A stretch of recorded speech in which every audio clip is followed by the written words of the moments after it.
Welcome to Chapter 26 of my book Spare. Chapter 26 is about completes Sandhurst, earns commission, ready for frontline military service. Afghanistan. It wasn't my first time in that unforgiving land, but this return felt different.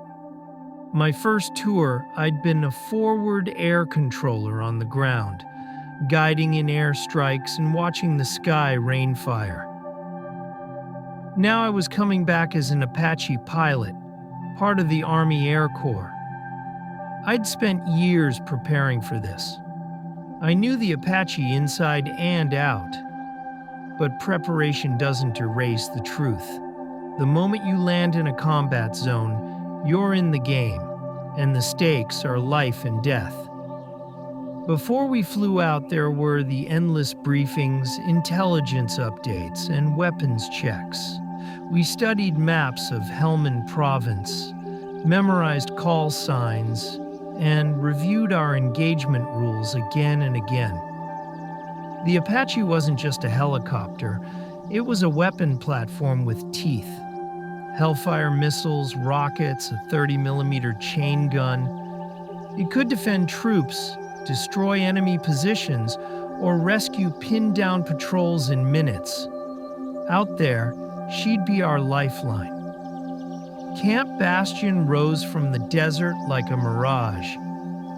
Part fortress, part hive of constant movement. Helicopters thumped overhead. Convoys rumbled in and out.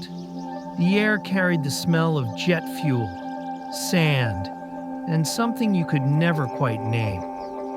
We lived in simple quarters, our gear always ready, because at any moment the klaxon could sound, sending us running to the Apaches. The missions came quickly. One day we'd escort Chinooks, ferrying troops to remote outposts. The next we'd respond to a troops in contact call, soldiers pinned down by Taliban fire. We'd swoop in low, identify targets, and, if needed, unleash everything we had. In the Apache, you felt both invincible and incredibly exposed.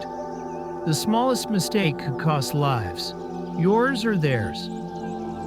People have asked me, did you count your kills? The truth is, I kept track in a clinical sense, not for pride or regret, but because that's what you did as a soldier. In that cockpit, my focus was purely on one thing: keep my mates alive. In war, you operate in a strange space, detached enough to function, human enough to know the gravity of each decision.